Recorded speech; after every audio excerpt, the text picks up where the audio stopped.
Hello classes में आपका स्वागत है। उम्मीद करते हैं अच्छे होंगे आप।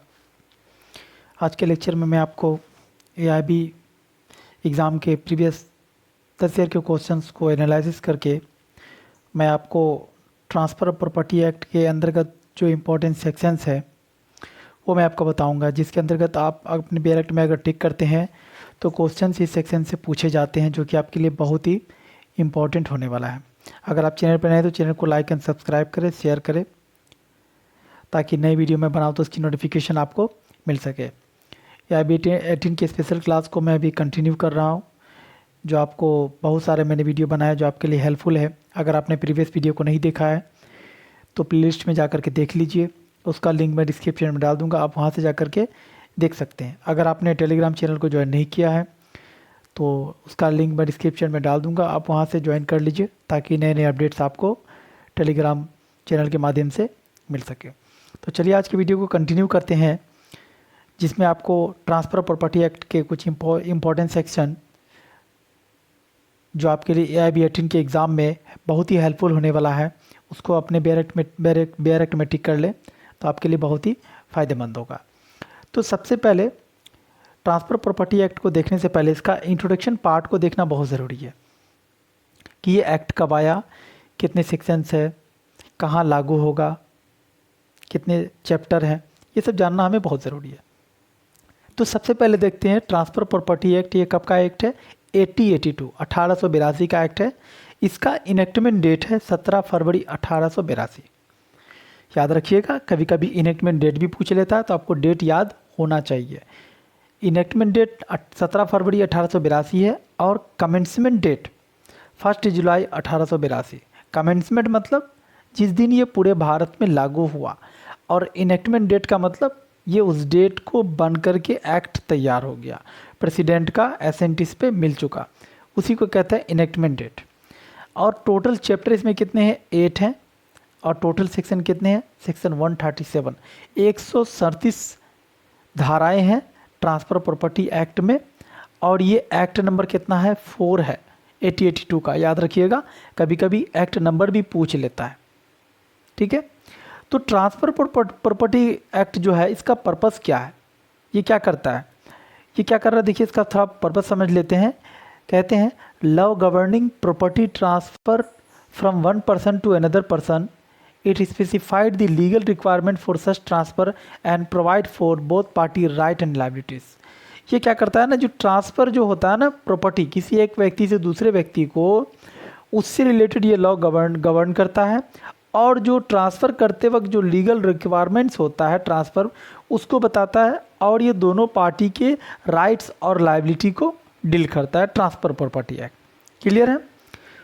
ये आप इसका पर्पस समझ गए मोटा मोटा बात में। अब देखते हैं इसके अंतर्गत कौन कौन सेक्शन इंपॉर्टेंट है। तो सबसे पहले सेक्शन 3 देख लीजिए, जो आपका इंटरप्रिटेशन क्लाउज है, जहां आपको डेफिनेशन क्लाउज देखने को मिलेगा। तो ये सेक्शन आपका बहुत ही इंपॉर्टेंट है, इस सेक्शन को भी आप टिक कर लीजिए।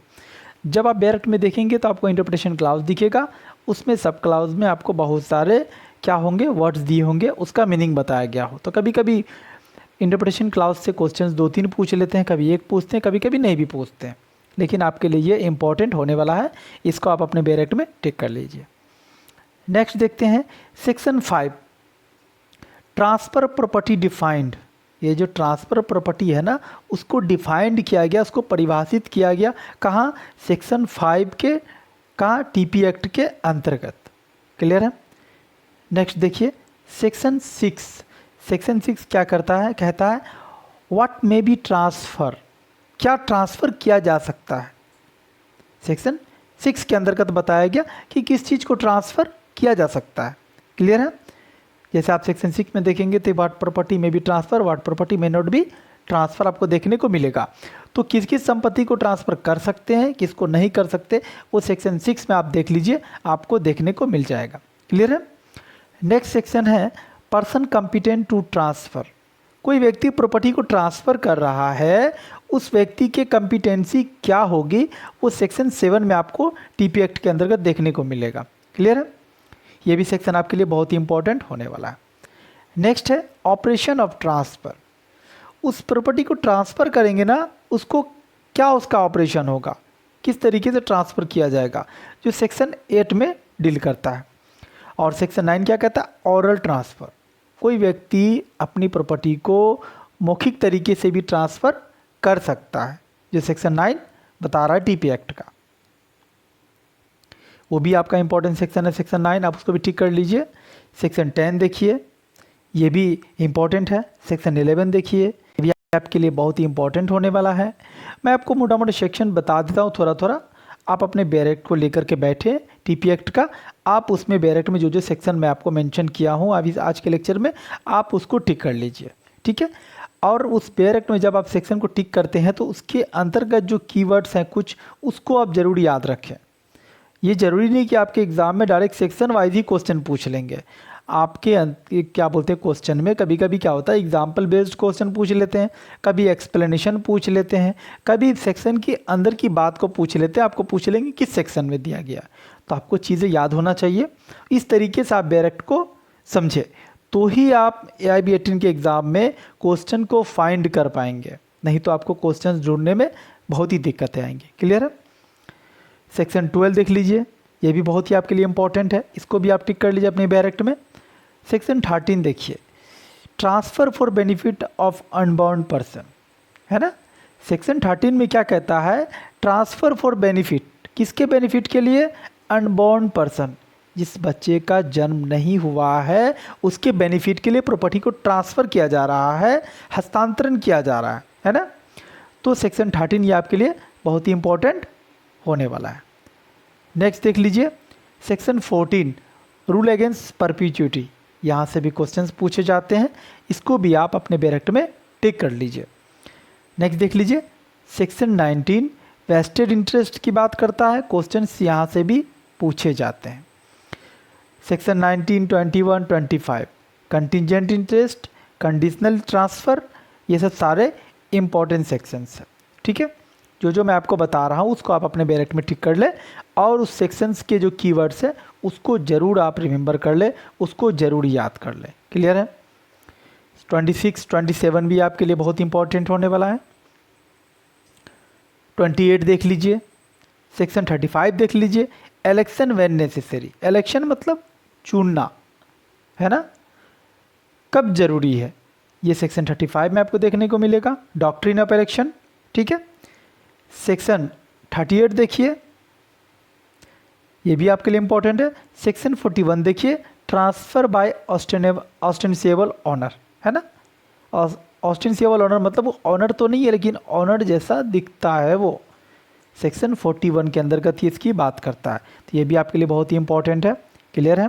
सेक्शन 52 भी देख लीजिए, इसको आप टिक कर लीजिए। मैं जितने सेक्शंस आपको बता रहा हूँ ये सारे सेक्शंस आपको इम्पॉर्टेंट है, क्वेश्चन यहाँ से पूछे जाते हैं। ये ज़रूरी नहीं है कि क्या सिर्फ AIB में यहाँ से क्वेश्चन पूछे जाएंगे, मैं आपको वो क्वेश्चंस वो सेक्शंस बता रहा हूँ जो AIB प्रीवियस 10 साल के अंतर्गत क्वेश्चन पूछे गए उस सेक्शन से, और उसके अंतर्गत ये भी सेक्शन आपको बता रहा हूँ कि TP एक्ट के अंतर्गत कौन कौन से सेक्शन इंपॉर्टेंट है जो आपको पढ़ लेना चाहिए, जो आपको अदर एग्ज़ाम में भी क्वेश्चंस पूछे जाते हैं। क्लियर है। सेक्शन 53 देखिए, फ्रॉडुलेंट ट्रांसफ़र बता रहा है। सेक्शन 53A पार्ट परफॉर्मेंस बता रहा है। आप इसका अमेंडमेंट डेट देख लीजिएगा, ईयर देख लीजिएगा कि 53A कब ऐड किया गया था TP एक्ट में, क्वेश्चन यहाँ से भी बनता है। सेक्शन 54 सैलरी डिफाइंड है। 55 में right and liabilities of buyer and seller, जो बायर होंगे सेलर होंगे उनके राइट एंड लाइबिलिटीज़ को बताया गया। सेक्शन 56 मार्शलिंग की बात करता है, मार्शलिंग बाय सब्सिक्वेंट परचेजर, ये भी आप पढ़ लीजिएगा और अपने बैरेक्ट में टिक कर लीजिए, ठीक है। सेक्शन 58 देख लीजिए, मॉर्गेजर, मॉर्गेजी, है ना, mortgage money, mortgage deed defined, ये सारे इस पे डिफाइंड है। क्लियर है। देखिए, मॉर्गेज, प्लेज और एक्शनेबल क्लेम, ये तीनों टर्म में कुछ इंपॉर्टेंट फैक्ट है जो आपको जान लेना बहुत ज़रूरी है। जब कोई व्यक्ति अचल संपत्ति देकर के किसी से कर्ज ले, मतलब इमूवेबल प्रॉपर्टी देकर के किसी व्यक्ति से कर्ज ले, उसको कहते हैं मॉर्गेज, ठीक है। जब कोई व्यक्ति मूवेबल प्रॉपर्टी देकर के किसी व्यक्ति से कर्ज ले उसको कहते हैं प्लेज, और जब कोई व्यक्ति बिना कुछ दिए किसी से कर्ज ले उसको कहते हैं एक्शनेबल क्लेम। ठीक है, ये तीनों टर्म आप जरूर याद रखें। Section 16, 17 right of mortgager to redeem, right to foreclosure और सेल 67, ये भी आपके लिए इंपॉर्टेंट है। 81 मार्शलिन सिक्योरिटीज़, 92 सब्रोगेशन, ये भी आपके लिए इंपॉर्टेंट है। 96 देख लीजिए mortgage bye deposit of title deeds, ये भी इंपॉर्टेंट है। सेक्शन 100 देखिए चार्ज, सेक्शन 105 लीज डिफाइंड है। ठीक है, सेक्शन 106 देख लीजिए ड्यूरेशन बताता है लीज के मामला के बारे में। सेक्शन 107 देख लीजिए लीज हाउ मेड, किस तरीके से लीज किया जाएगा वो बताता है, ये भी आपके लिए इंपॉर्टेंट है। 108 देख लीजिए right and liability of lessor and lessee, दोनों के राइट एंड लायबिलिटी को बताता है, क्या क्या राइट्स होंगे क्या क्या लायबिलिटीज़ होगा, क्लियर है। 100 राइट ऑफ लेसर ट्रांसफेरी, इनके राइट की बात करता है।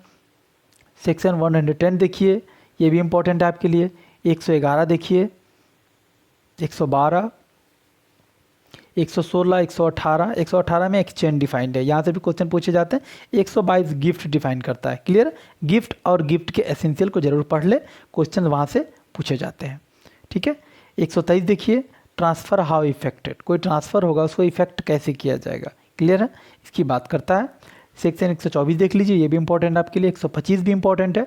जितने सेक्शंस मैंने मेंशन किया आज के लेक्चर में ये आपके लिए बहुत इंपॉर्टेंट होने वाला है, आप अपने बैरेक्ट में कर ले, टिक कर ले, ताकि क्वेश्चंस आपको देखने को मिलेंगे ही मिलेंगे, यहाँ से क्वेश्चंस पूछे ही जाते हैं। ठीक है,